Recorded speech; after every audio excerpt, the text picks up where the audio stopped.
Hello everyone, banking दुनिया channel में आप सभी किसान भाइयों का एक बार फिर से बहुत बहुत स्वागत है। किसान भाइयों, इस वीडियो में हम गन्ने की खेती से संबंधित बात करने वाले हैं।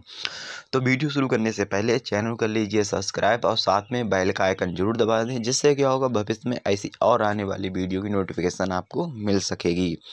चलो किसान भाइयों, वीडियो शुरू करते हैं। सबसे पहले मैं बताना चाहूँगा इसका वनस्पतिक नाम। इसका वनस्पतिक नाम सेकेरम ऑफिसियरिनम होता है और इसको पोएसी कुल में रखा गया है। अब बात करते हैं गन्ना बोने का समय। गन्ने की अधिक पैदावार लेने के लिए हम गन्ने को साल में 2 बार बुवाई करते हैं। अक्टूबर से नवंबर और बसंतकालीन में फरवरी मार्च में इसकी बुवाई की जाती है। अब बात कर लेते हैं किसान भाइयों भूमि का चुनाव एवं तैयारी। गन्ने के लिए काली भारी मिट्टी, पीली मिट्टी, रेतीली तथा बलुई दोमट और दोमट मिट्टी सर्वोत्तम रहती है। और किसान भाइयों जल निकास की अच्छी व्यवस्था होनी चाहिए। गन्ना बहुवर्षीय फसल है, इसके लिए खेत की गहरी जुताई के पश्चात 2 बार कल्टीवेटर व आवश्यकता अनुसार रूटावेटर व पटेला लगाकर खेत को तैयार कर लें।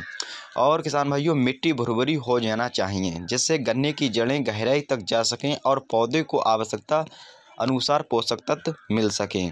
अब किसान भाइयों बात कर लेते हैं बीज का चुनाव।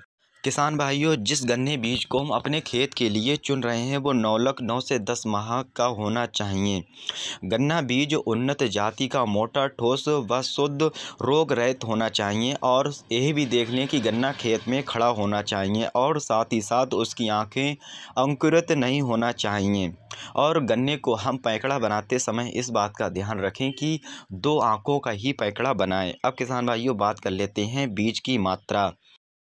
किसान भाइयों, अगर मैं 1 एकड़ खेत की बात करूं तो यहां पर आपको 20 से 25 क्विंटल प्रति एकड़ गन्ने का खर्चा आता है। अब किसान भाइयों बात कर लेते हैं खाद या कंपोस्ट। गन्ना फसल के लिए लगभग 4 से 5 ट्राली गोबर या कंपोस्ट खाद का उपयोग बुवाई करते समय नालियों में बखेर कर बो देना चाहिए 1 एकड़ खेत में।